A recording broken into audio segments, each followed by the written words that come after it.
Hello, I'm Tony Pearson-Young and welcome to the Dulux Academy podcast.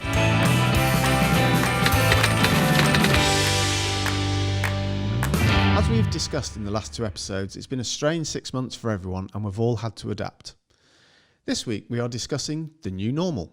It's a phrase we've been hearing a lot of lately, but how new and how normal is it really going to be? We'll be looking into what has really changed and the impact it has had on our lives as professional decorators. Today I'm joined by Steve Dove and Carl Lesh, who are both Dulux Select decorators. Steve and Carl both own their own successful decorating businesses, working predominantly in the domestic sector, and like all of you have had to adapt to new ways of working. So guys, I don't think 12 months ago any of us would have ever imagined us sitting here today talking about lockdowns, wearing masks in shops and the new normal. But this phrase, the new normal, it's almost overused. But what does the new normal actually mean to you? And what measures have you implemented in your business? Steve, do you want to answer first? The new normal is a cleaner, more hygienic version of the old normal. It's very interesting. I've always been one of those people. If you go into public places, I never touched handrails. I never touched doors. So in terms of my own personal interfacing, actually not a lot has changed, but it is very different dealing with customers, clients. It's actually about trying to understand, put myself in their shoes and understand what their fears may be and how can I best put their fears at rest. And that's even before we actually have a face-to-face contact. So the new normal for me is everything that goes out towards customers has something to do with how we will be, how we will behave, how clean we'll be, our process and our COVID-19 protocols, essentially. So we send that out with every email. Every piece of communication has something to do with our COVID processes. No, it's brilliant. So it's making them aware that you are aware of it yourself to make them feel at ease then? Yes, very much so, yeah. Brilliant. How about for yourself, Carl? I struggle and suffer with OCD anyway, and I've always been a germaphobe, so I've always cleaned as I've gone along and been sterilising everything to the nth degree. So most of my customers being regular are used to that, so they just expected the cleaning to increase. But obviously I'm now sending out questionnaires to them, which they fill in, which now include, have you been on holiday to any of the quarantine destinations? The hardest bit being, because most of my clients are regulars, it's now the not doing the social bit at the houses. So not being able to sit with them and have a cup of tea and a cup of coffee. I've got clients that will do your full English breakfast or croissants and things when you turn up in the morning. So it's trying to be strict, which is hard. And I think it's actually harder for me than it is for them. Yeah, I think we are social animals by nature, aren't we? So is that even the handshake or the kiss on the cheek to welcome someone familiar? We can't do that. And that, like you say, that is very difficult. So you've stopped doing those kind of things. Is there anything else that you've had to do differently? I've only actually been back into a couple of people's houses at the moment because I had to self-isolate and quarantine myself because of health reasons. So, and then with the process of moving house, and I'm now moving to a completely new area. So all my regular client base is now gone. So I'm now putting extra precautions in because I've moved to a area that is under strict quarantine at the moment with strict regulations. So I've already got a couple of jobs that I've got booked in now in my new area. But obviously I'm now getting quite nervous about, because I don't know these people. So I've got all that to overcome as well. So I've sort of had two new normals. I've had my old new normal, which was before I moved, and now I'm heading into a new normal, which I'm not quite sure how that's going to pan out because restrictions are coming in, then they're going out, then they're getting tougher. Yeah, there's a lot of uncertainty out there, that's for sure. But no, I sympathise. Having to almost start your new business again at this time must be a challenge for you. It is, but Dulux Select have done a lot of the work for me because I've just been in all these nice home magazines. So the house builder that I've just bought a new house from, they want to do an interview in a magazine article because they're interested that they've got an award-winning Dulux Select decorator moving into one of their designer designed houses. So a lot of that publicity, my phone's never stopped really this last month with people inquiring and wanting work being done. Oh, that's brilliant. Superb. Oh, I'm really pleased for you there. That's fantastic.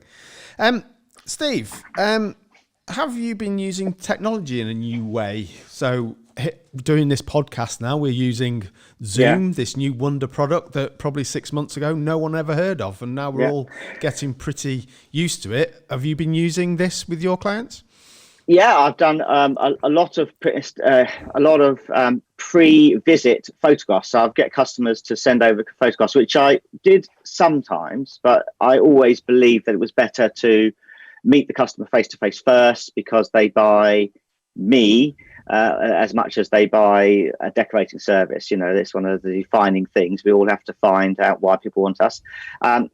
But having them send over photographs or email stuff over just helps to create that sense of, I'm aware that we don't want to waste, that create too much unnecessary exposure. So that's one of the biggest things, is that every job I go to now, I will already have seen photographs. And that's something I'm going to continue regardless of it being COVID or not. I think that's actually been really helpful. It's cut to the chase. It means I'm turning up prepared about the job, as well as being prepared in terms of cleanliness and what the customer would be expecting. So that's one of the biggest impacts, I think. Yeah. Oh, brilliant. So a positive out of a negative. Superb. Yeah. So, Carl, the biggest question, or the most important thing for a tradesman, is the cup of tea during the day. Normally, our customers make our cup of teas for us, but have you had to take your own tea in? I've been taking my own in, so making my own coffee, and I've even bought a little plug-in USB sort of Nespresso coffee making machine, so as I don't have to suffer instant coffee, because I have tea first thing in the morning and then coffee for the rest of the day. So I've even got my own little plug-in little coffee machine. Oh, brilliant. I love that. Maybe I should have asked you about the technology question, because I think that's superb. So USB, what are you plugging that into then? You're taking your laptop with you? No, it just plugs in a normal socket on a wall, but it just does individual cups of coffee and then sort of keeps it warm for you. Very nice. Oh, superb. I think I might have to ask. I can beat that, Tony. I can beat that. So part of the COVID thing, we took on a very large exterior project. And what I did, I set up a tea room. So I took in a fridge, freezer, microwave, kettle. I bought a toaster and a sandwich toaster as well, and supplied huge catering size coffee for the couple of guys that were working with me on this project. This is an exterior domestic property. 16 weeks it took to paint. Wow. Over £30,000 to paint it. It was so seriously committed.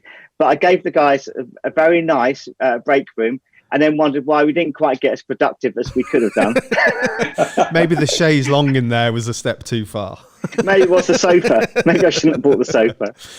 So how have your customers reacted for you putting these measures in place on their properties? Well, for me, a lot of, just like Carl, got a lot of regular customers. That's essentially who I've been working for this year. It was the difference of having to say, no, we won't have tea or coffee. We won't. No, you're exactly right. No handshakes, no kisses, hello, anything like that. That's been the hardest thing. It's the most natural thing in the world to walk up to someone with your hand out and not your hand out, give me money, your hand out to shake. That's the sort of the natural thing, and it does feel peculiar not being able to do that. And saying no to a cup of tea is against all of my many years of training. Regardless of how thirsty I am, it would always be yes. Yeah, it's almost against the law, isn't it, to say no to a cuppa? Yes. Yeah. So, Carl, has it been challenging to have these kind of conversations with customers? It has, because they go, oh, just have one. It doesn't matter. With the, they try and carry on as best as their normal is. But it's more the pets and the children that are the harder thing, because the kids want to come in and say hello and they want to see what you're doing.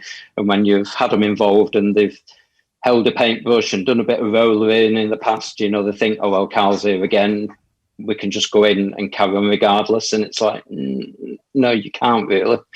And it's trying to be insistent and firm and be professional and protect yourself as well as them, but not upset the client. Yeah, that's the balance, isn't it? I'm sure that's quite hard sometimes. Steve, you were saying you were doing a large outside, and the exterior season's going to come to a close soon. So do you think a lot of the customers now are going to be nervous about having tradesmen in their homes? No, what I've found in the last, so obviously been preparing and booking work for this next quarter, and because they're all known, we all know that the difficulty actually is not their fear factor, is actually managing social distancing. Nobody feels at risk. All my customers do not feel at risk or at danger, and we live in a culture which says we are at risk, and that is difficult to deal with it. So it's actually trying to. So you feel as if you're bringing in, you are policing. That's what I feel. I feel like I have to police it more than that they are insisting it is policed. If that makes sense. So it's not. It's more than what I'm doing to do the right thing than what my customers would expect me to do. Yeah, I suppose it's a balance, isn't it? Because they're in their safe place. They're in their own home. Yes. And you have to tell them how to behave in their own home. So I suppose that's a challenge for them as well. Yes, very good point. Yes. Yeah. Yeah. Carl, with having your customers at home, because a lot of people aren't allowed to go into the work, they have to work from home. What challenges does that bring with you working and them working at home at the same time? You've got a lot of extra people in the house that you wouldn't usually have there. And a lot of your clients do become friends, and it's trying to obviously keep socially distanced, keep them safe, keep me safe, because when I go home, I've got to keep my family safe. Yeah. And you just have to be firm and insistent and try and hope that they stay in the part of the house they're supposed to be, because you've agreed beforehand that they'll be minimally invasive in the area that you're working in, which it's fine if you're in a lounge or you're in a study or you're in a bedroom upstairs, but when you're doing a horse stairs and landing, if they've not got a separate toilet downstairs, they've got to keep coming past you to go to the loo. If you're doing a kitchen, they want to come in and do their cups of tea, their lunch and things like that. So trying to keep them safe, keep them away from yourself while you're getting done what you need to do. Jobs are taking longer now because you're spending more time avoiding people, more time cleaning down. If you have to go upstairs to use the toilet, then you're cleaning on your way up, you're cleaning on your way back down. Yeah. It's just, you spend a lot more time protecting everything and cleaning than you actually do painting these days. Yeah, I suppose it's managing, isn't it? It's managing your customers to be able to work around you as well. Yeah. With that in mind then, Carl, do you have like a plan B for like what ifs? What if the customers had to self-isolate? What if there's a local lockdown? Is there anything that have you got a contingency plan for that? Not really, but I'd probably stay at home, because if they've tested positive and they have to isolate, then I'm likely to have to isolate as well, because I've been spending more than 15 minutes with them. So I'd arrange for myself to get tested just for my own peace of mind. Plus, you don't know how many days they could have been contagious. So you could have passed it on to other clients when you've been around pricing up jobs, passed it to the rest of the family. How about yourself, Steve? Do you have a plan B? I've got a good couple of books and some beer on ice, and that would be my plan B. If it goes that wrong, if I have to be locked down, I've got stuff I will do at home. I have a couple of projects ready to go if I am locked down, so that it won't feel mentally like a complete waste of time. Plus, of course, there is always paperwork and accounts to do. Remarkably, when the initial lockdown happened, unfortunately, because it coincided with some of the best weather I remember. All of the little list of jobs, I thought, oh yeah, okay, I'll do all my paperwork. I did nothing at all. I just sat reading books, drinking beer, and thought, this is what it's going to be like to be retired. That's not the first time I've heard that said today, funnily enough. Yeah, I think a lot of us have taken advantage of the beautiful weather that we normally wouldn't have been able to take advantage of. With the workload then, and materials and ordering, how do you arrange to fulfill your projects now? Because you can't, at first we couldn't go into store to get materials. So how do we arrange our jobs now? Yeah, it's been in terms of the new normal, the actual purchasing of things has been the most frustrating and irritating part of our new normal existence.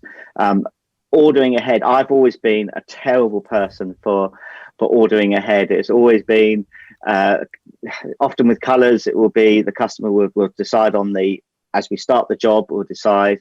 Because we know we've always got prep work. Now we can't do that because sometimes you'll be deciding and the bases won't be available, for example, or there'll be issues with getting hold of stock, or so everything has to be on site. Won't commit to work now until all of our key materials are on site, ready to go.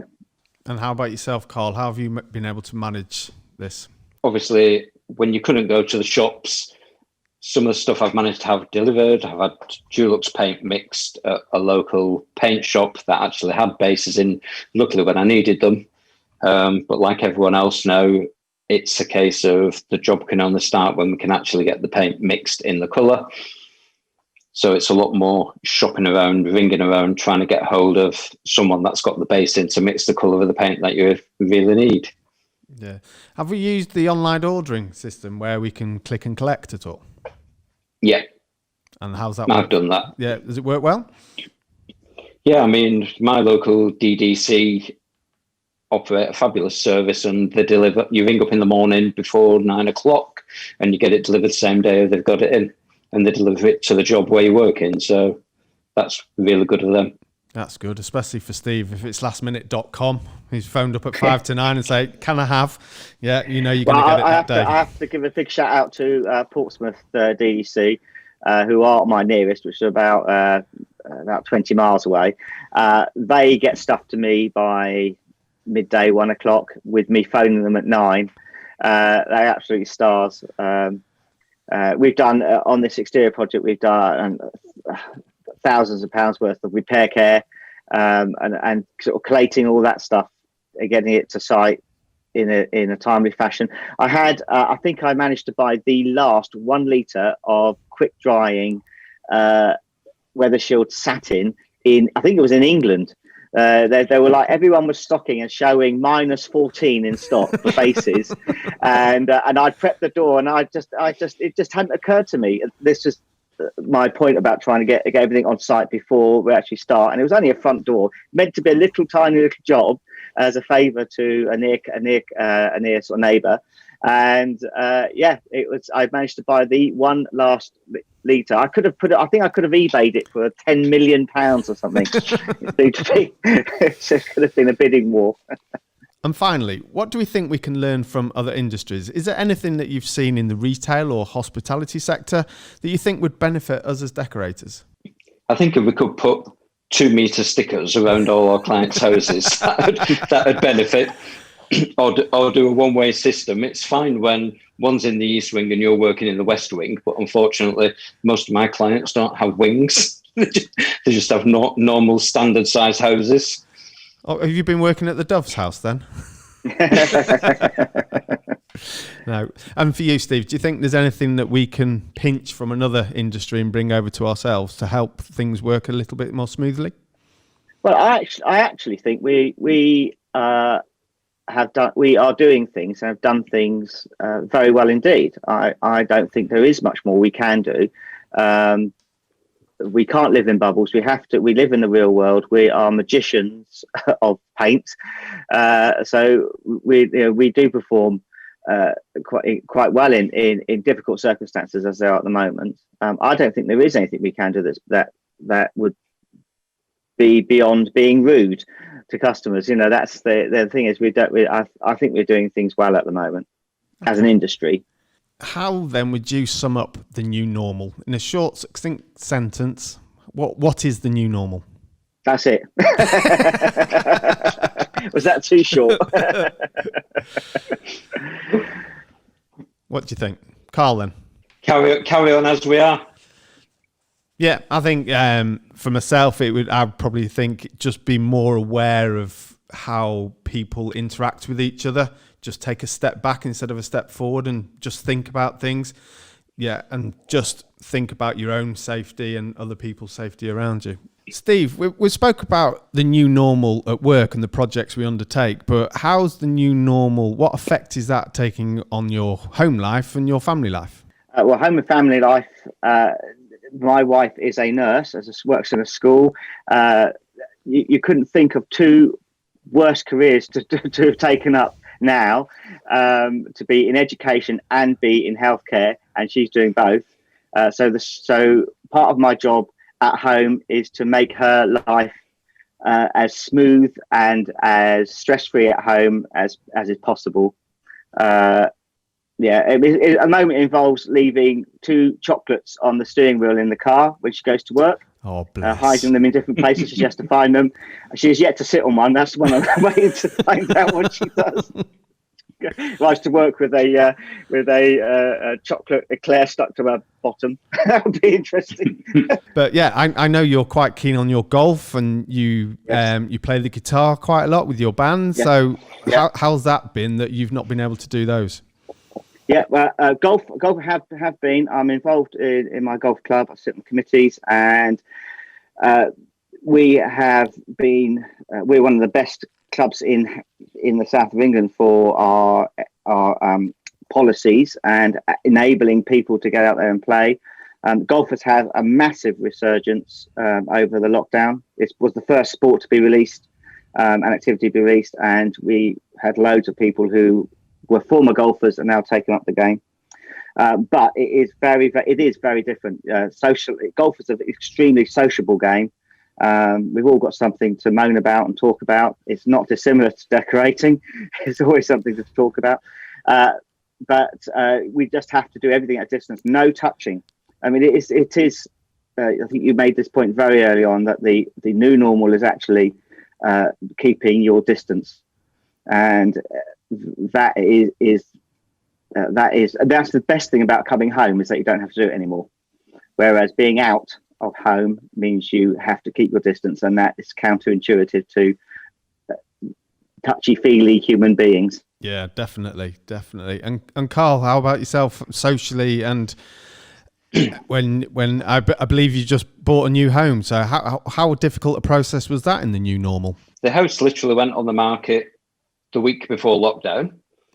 So we had one viewing just before lockdown, and then that was it. It died. So between March and May, nobody was allowed to come and look at the house. I was having to self-isolate anyway and stay away from people. So that suited me fine, just to sit in the house and do nothing.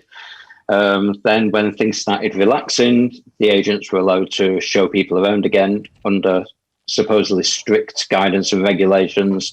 So it was a maximum of 2 people could turn up to view your house.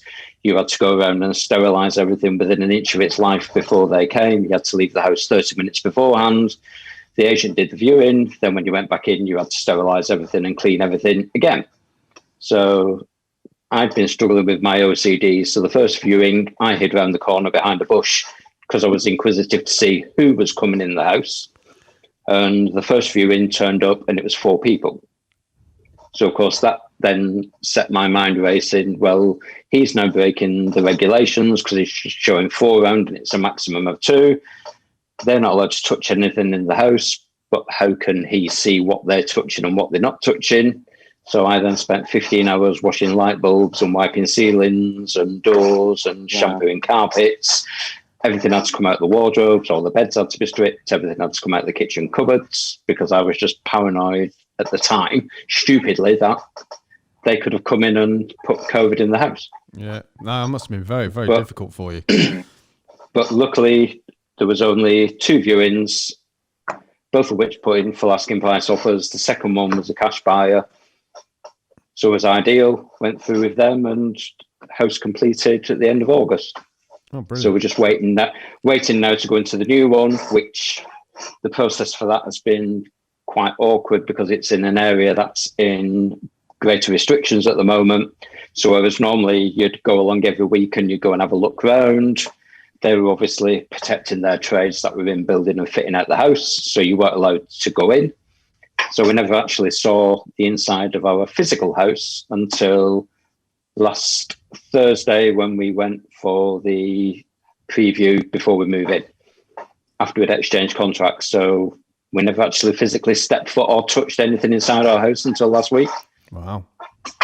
Because they obviously had a duty of care to protect the people who were working in there building our new house. Yeah, no, that's good. But then it's all the queuing everywhere that you've got to endure to get in and out of places, and we just, yes, it's a bit of a pain, but we're going to have to get used to it because it's going to be here for a long time. Yeah, I think that's the thing. I think it's going to be here for a lot longer than we all want it to be honest, isn't it? Yeah. And so on to our regular feature, Tools of the Trade. As we know, even in the new normal, a decorator's tool is an essential part of his job.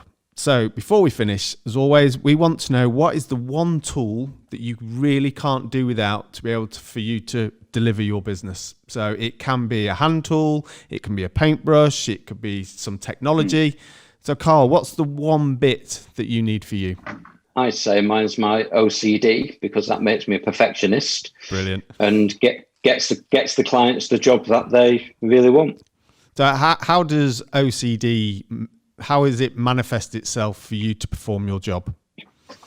I've never, ever used masking tape to cut in and never would. If you can't cut in by eye and with a decent brush, then you shouldn't be doing our job, really. Oh, old school. That's a very touchy subject. We can have a great conversation about that, but we'll hold that one for another day. No, brilliant. Steve, what about my tool I would never do with that is a roll of masking tape. Very good. No, my tool, actually, mine is a group of tools. Mine is technology. I think technology has completely changed. When I think back to when I started as a young tadpole, before I became this handsome frog, it was all paper. I remember my first headed paper was Letraset. It was done with Letraset. I mean, the technology is so different. I had a manual typewriter. Now, our quotes and everything else, the speed and the professionalism that can be achieved from using technology, the instantaneous communications, even down to in this COVID era, the fact that it would be completely different if it was 30 years ago. Just how we communicate things would be so different. So the tool I couldn't do without is basically my computerized technology, diaries, everything, all the interfacing. Yeah, that's vital to what I do. Yeah, I In suppose. fact, if I have to try and remember things, then I guarantee I will never meet a client. I'll just forget. I'll be too busy. Too busy organising the jobs for you guys, organising brew cabins. Exactly. Yeah. Brilliant. Thank you very much, gents. It's been absolutely fantastic to speak to you both today. So thank you for joining me. Upon reflection, I think the new normal is being aware and being mindful. Aware of your own social distancing, not necessarily just in the supermarket, but also on your projects with your colleagues and with the homeowners, but also mindful of good working practices and project management, and to be aware of your own and your customers' well-being. That's all for this week. I'll be back in 2 weeks' time with our next episode, where we will be discussing the DIY boom and if homeowners really are doing it all themselves. Take care and stay safe.